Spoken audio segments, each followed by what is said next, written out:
This meeting is being recorded. The word problems, I just have a hard time figuring out how to set them up sometimes. Okay. So like Give me an on example. page 394, number 17.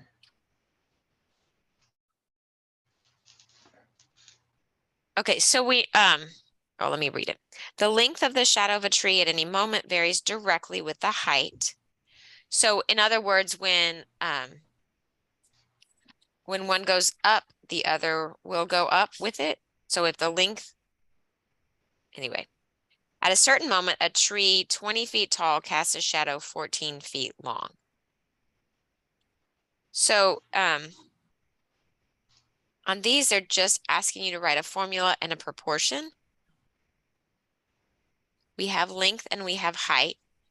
And on our formula, we had said that we have like y1 over x1 is equal to k. So k would be our constant of proportionality, also called our constant of variation. And we just have to put L and H together.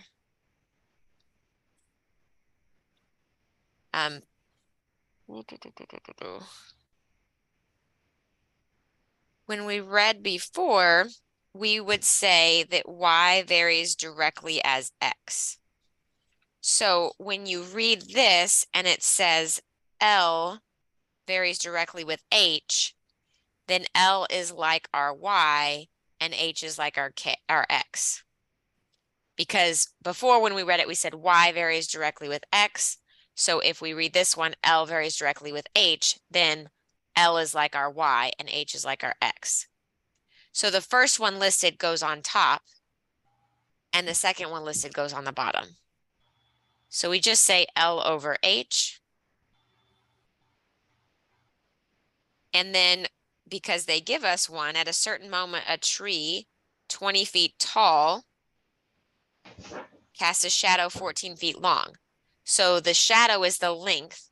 So 14 feet was our length of the shadow and height of the tree was 20 feet. So, I mean, you're just writing this proportion, you're putting in the numbers, and then if you can reduce this to a value of k. I'm not positive if the answers really require you to reduce it, but you could.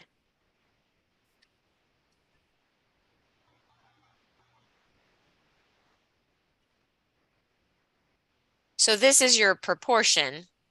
Your equation would be the original one. Oops. You could reduce it as 7 over 10. Yes, you could reduce it to 7 over 10. You could even make it a fraction if you wanted, but I don't think you have to. Your equation was, when we originally talked about it, we said that y is equal to kx.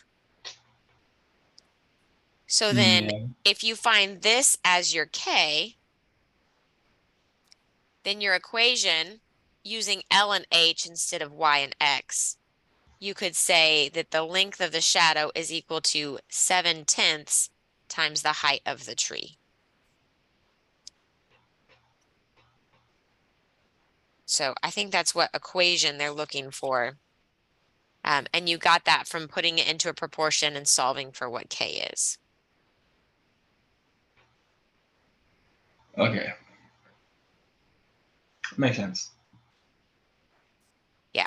So this is part 1 of your answers, really, and this is part 2. Yeah. And you can you could do 14 over 20, but I think reducing it is probably better. But still leaving it in a fraction. If it comes to you in a decimal, then when you put it in a fraction, don't leave decimals in a fraction. But if there's whole numbers in the fraction, just reduce it as a fraction. Does that make sense? Yes, ma'am. Okay.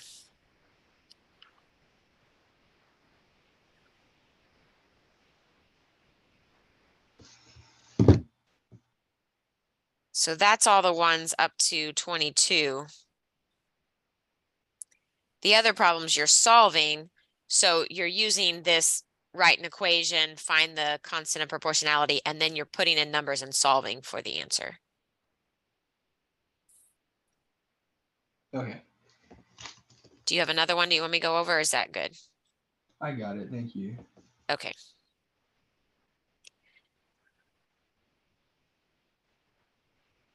I just sent you the notes for the next one. I don't know if you had a chance to print those out. I'll just pull them up on my screen over here. Okay.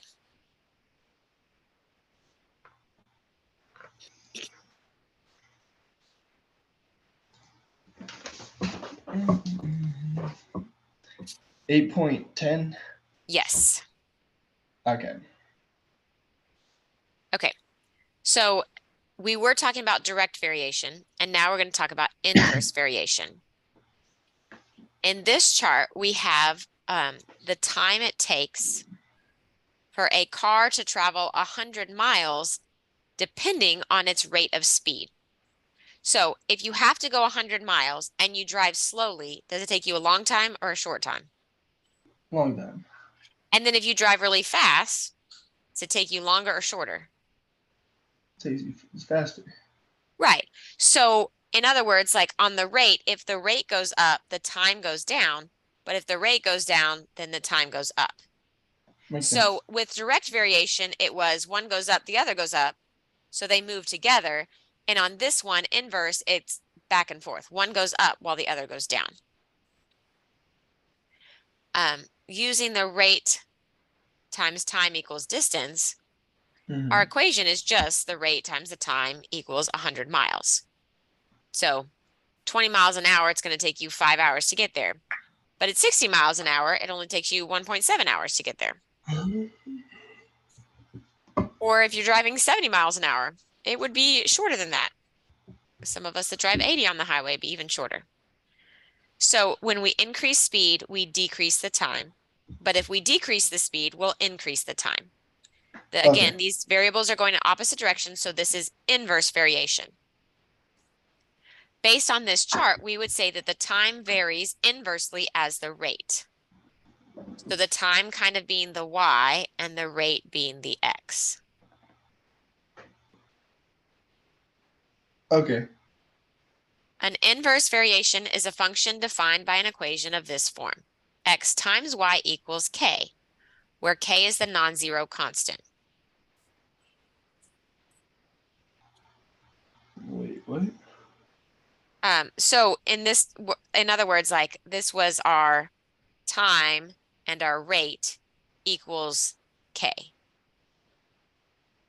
If we only have the rate, we could solve for the time by taking the distance, 100 miles, and dividing by the rate or the time, either one. So y varies inversely as x, or we could say y is inversely proportional to x. So instead of directly, all the things that we did last time, this is inversely. And again, k is our constant of variation, just like it was last time. Now, these are not straight lines because x times y equaling a number, that does not look like our linear equations of y equals mx plus b, right? Because this is x and y multiplied together. That was not from our linear equations. So to graph these equations, we would make a chart or a table and plug in numbers and plot the points. So we're going to try that. There really aren't many graphs on your homework. There may not be any graphs on your homework. But it's important to see where it comes from. Okay, so if we were to graph xy equals 2 instead of 100, because I want to stay down here, where I can actually graph it. I'm going to just make an XY chart, and I can plug in numbers for X or for Y. It really doesn't matter.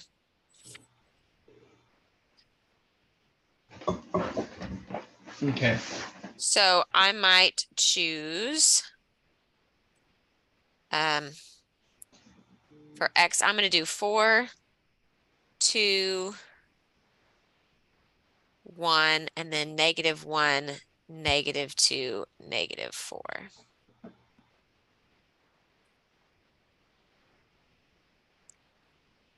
So if I plug in 4, I have 4 times y equals 2. I would divide by 4.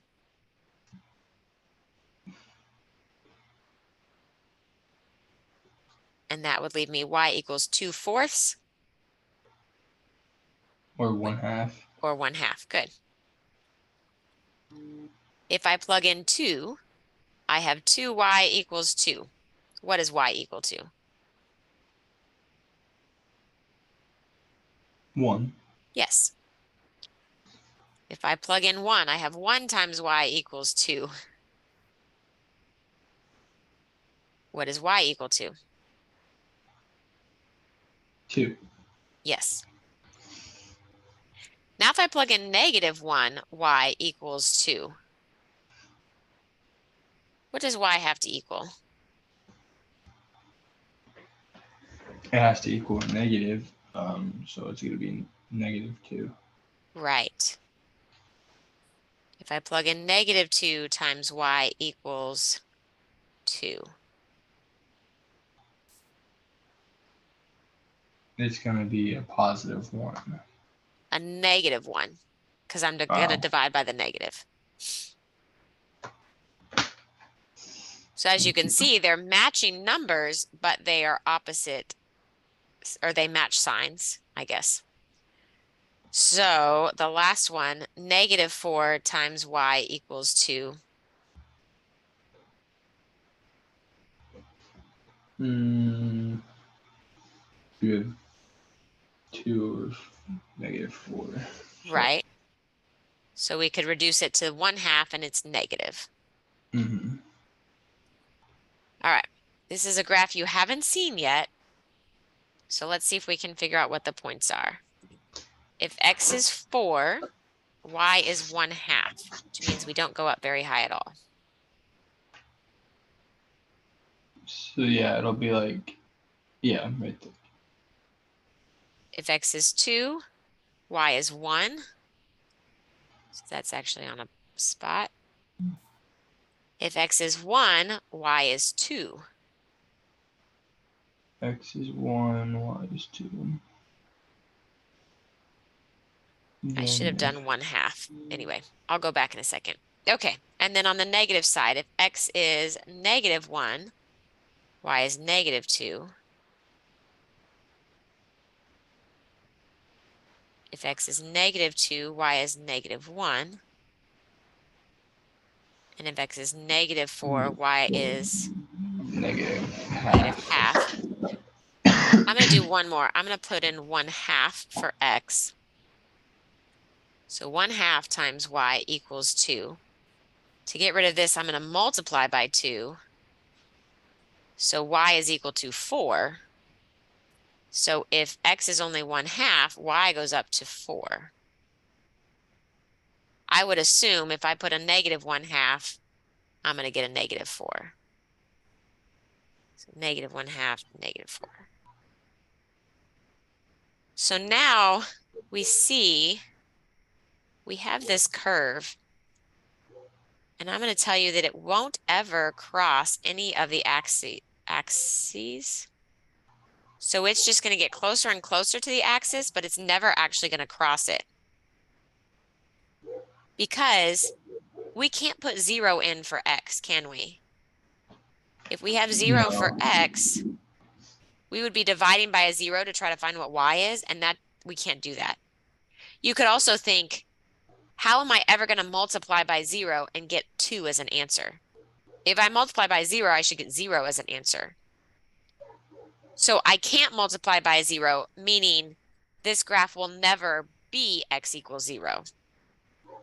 So you can see the point 0 for x, it's not going to cross there.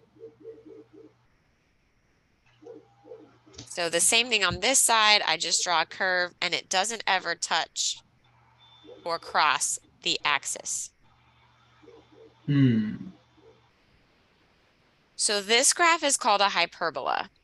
And we talked a little bit about conic sections, or maybe we didn't. I thought I put it in there. Anyway, a parabola is a conic section. So a conic section means we have two cones and we put them as an hourglass shape. And then depending on how we cut those cones, we can make different shapes.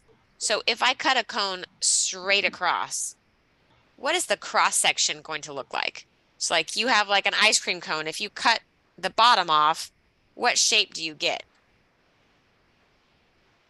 Can you think about that? I don't know. Just a smaller ice cream cone. Right. If you cut the triangle part off, you have a circle somewhere, right? Oh yeah. Yeah, like the top of it. So right here, if I cut straight across, I'm going to have a circle. If I were to cut like this side of it off, I would have this U shape, right? Because it would end at the top of the ice cream cone. And so that's our parabola. If you cut down both sides,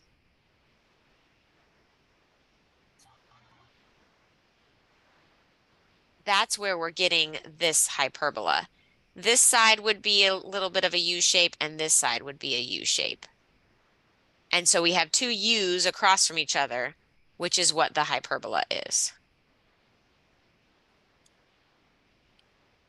You'll get into this a lot more in Algebra 2, so just recognize that you kind of remember that a hyperbola is like two U's across from each other. And if you can remember that, that's really all you need. If you're asked to graph anything, make your chart, put in some numbers, and then remember, oh, a hyperbola is two U's across from each other, so I should be drawing something that's two curves. Yeah. Okay. In our case, we're going to stick with really simple ones, so they will either be in this quadrant and this quadrant, which I don't know if we talked about how we number the quadrants. So quadrants would be fours, right? So if we take our coordinate grid and we divide it with our axes, then we have this space right here, and we call this quadrant 1. And then we go in counterclockwise order. I don't know why I didn't define it. I'm not the math teacher that made it up. Anyway, but this one is quadrant 2. Down here at the bottom is quadrant 3. And then the last one is quadrant 4. And you label them with Roman numerals. So our hyperboles will either be in 1 and 3 across from each other this way, or they'll be in 2 and 4 across from each other the other way. In this case, we had a positive number right here. So that means we're either both positive or both negative, because when we multiply two positives together, we get a positive number. If we multiply two negatives together, we get a positive number. If k is positive, the branches of the graph are in quadrants 1 and 3. So that would be here and here.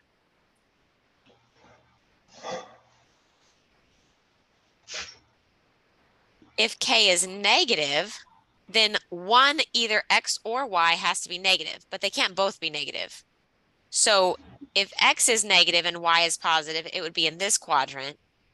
And if x is positive, then y would be negative and it would be in this quadrant. So when k is negative, you'll get a graph in these two areas. So yeah, they're gonna be opposite of each other. Right. So either way, those U's are still opposite of each other, but they just rotate where they are depending on if k is positive or negative. Okay, so just like we did before with the direct variation, we're going to think of 2 points or 2 pairs that satisfy the same inverse variation. We could also say they satisfy the same equation. We could even say they're 2 points on the same graph. Because of our inverse variation equation, we can say that x times y, or x1 times y1, is equal to k. If they're in the same inverse variation, then x2 and y2 would still equal the same k. Because they both equal the same k, we could put them together and say x1, y1 is equal to x2, y2. So this is helpful when you're given 1 point and half of another point. It's kind of like skipping the step of figuring out what k is. You could figure out what k is and then set k equal to the other two, or you can just leave the k out, like it's the middleman. You can knock out the middleman and just set one set of points equal to the other set of points. Okay. So that's what we're doing if we have 2 points for inverse variation. Remember that when we did direct variation, we were setting up proportions. We had some fractions. This time we're just having multiplication. So it's a little bit easier on the algebra side. And then we can use this inverse variation in problem solving just like we did in direct variation. All right, so let's do some examples. There's just so much talk about what it means and how to use it. Okay, so we are going to have 2 ordered pairs on the same inverse variation. We're going to find the one that's missing. So if x1 equals 32 and y1 equals 9, then what is x2 when y2 equals 12? So again, we're going to go up right here. And we're going to say, I have x1 and y1. So I'm going to say 32 times 9. And then it's set equal to, I don't have x2, so I'll just leave an x in there. And then y2 is 12.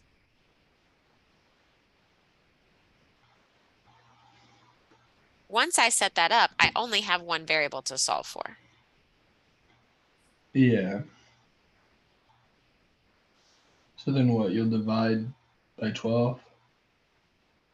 Yes. So you could do 32 times 9 divided by 12 is what x is equal to. You could shortcut it a little bit by dividing by 3, or you could just plug it into a calculator.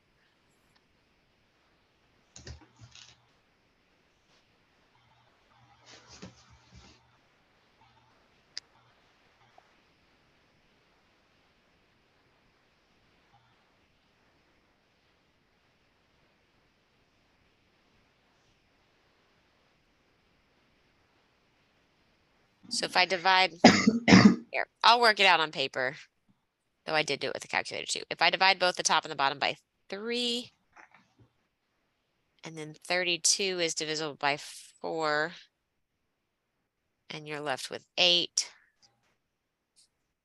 So 8 times 3 over 1, which is all I have left on the bottom. 8 times 3 is 24. So if you put 32 times 9 divided by 12 into a calculator, you should also get 24. Okay. So those are pretty simple. You're just comparing the 2 ordered pairs and finding the one that's missing.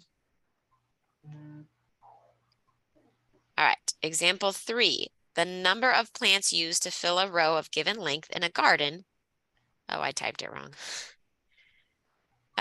varies inversely as the distance between the plants. Okay, so the number of plants varies inversely as the distance. So I'm just saying plants times distance is equal to K. If 75 plants are used to fill the row when 20 centimeters apart, so P is 70 when D is 20, then how many plants are used to fill the row when they are 15 centimeters apart?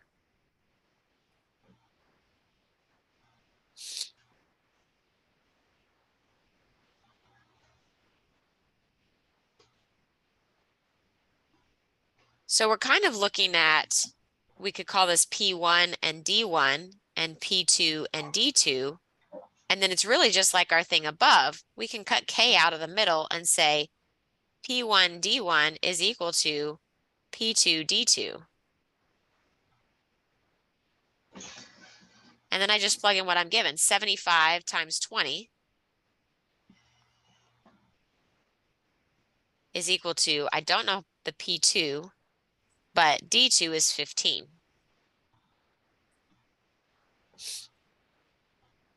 So before we solve for it, I want you to tell me, is it going to be more or less than 75? It should be less. Well, so Oh 75, no, it'll be more because it's multiplied by 20. right. So you can think of 75 and 20. If you lower 20, then you have to raise 75. Yeah. So it should be a little bit more than 75. Okay, so at least we know where we're headed. And then we'll just do 75 times 20 divided by 15. What is that? That is I'm going to see if I cancel can out. do it. 3 times 5. 5 times 20. I divide this by 3, I get 25. If I divide this by 5, I get 4. 100. It is 100. So if that's equal to P2, you could say that it's 100 plants.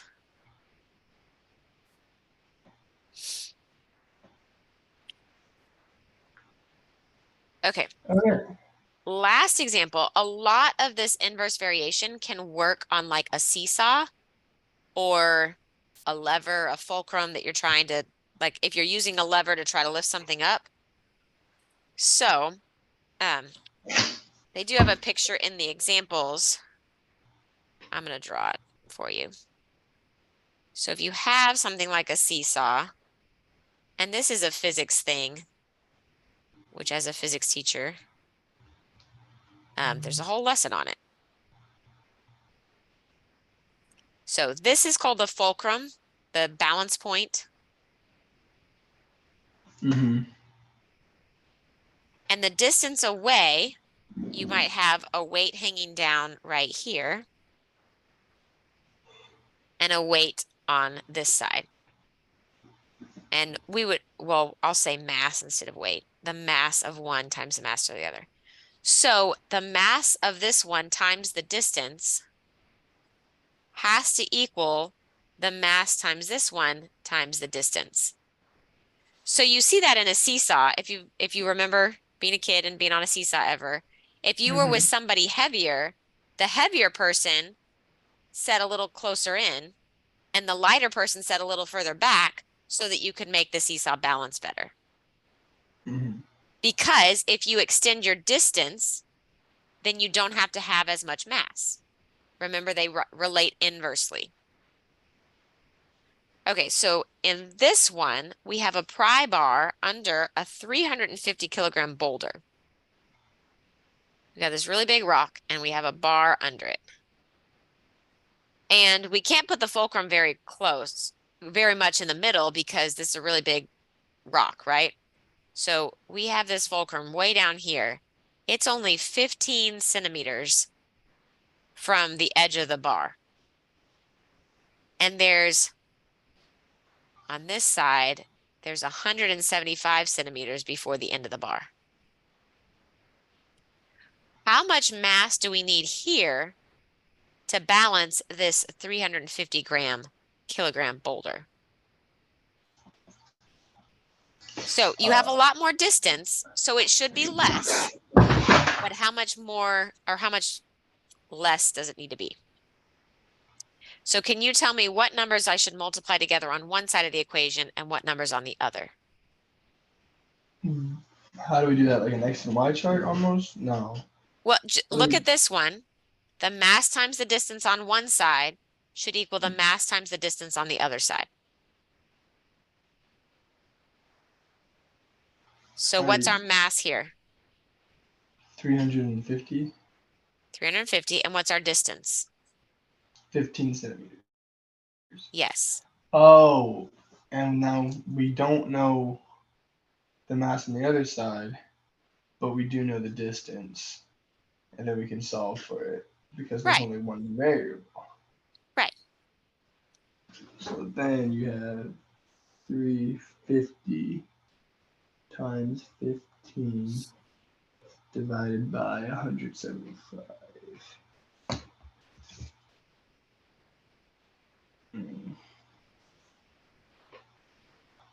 So 350 divided by 175 is just 2.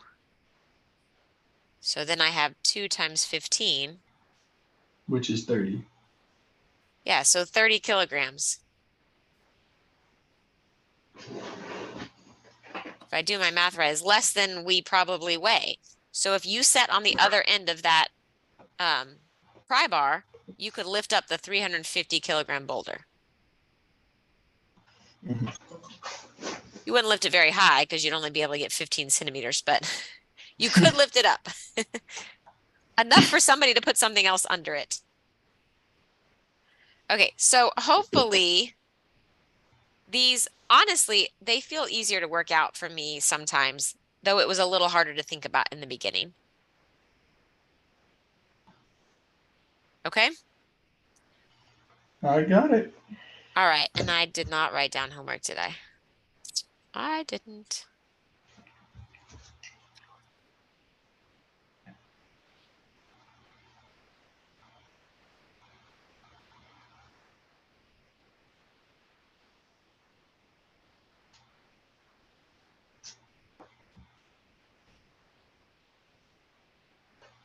I just want you to try 2 graphs of these. Let's do 4 and 5. So just graph them. It says something about write the domain and range and verify on a graphing calculator. Just graph them like we did. Make the chart and then graph them. Okay.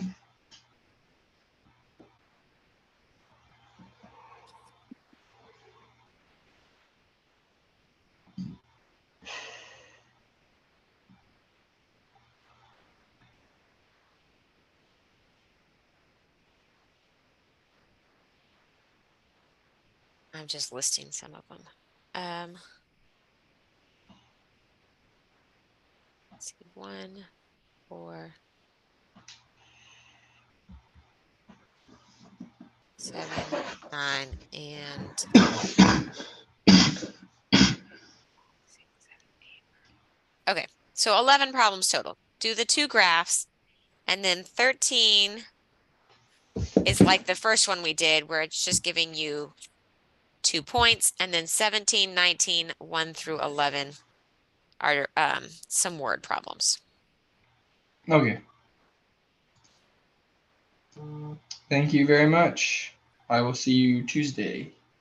Okay, you still want to work next week, even though it's Thanksgiving? I'm free Tuesday. I can do Tuesday. I'm sure it'll be fine. Okay, I can do Tuesday, but then maybe we can take Friday off because we have family in town. Yeah. Okay. Sounds good. Alrighty. Thank you. Bye. Bye-bye.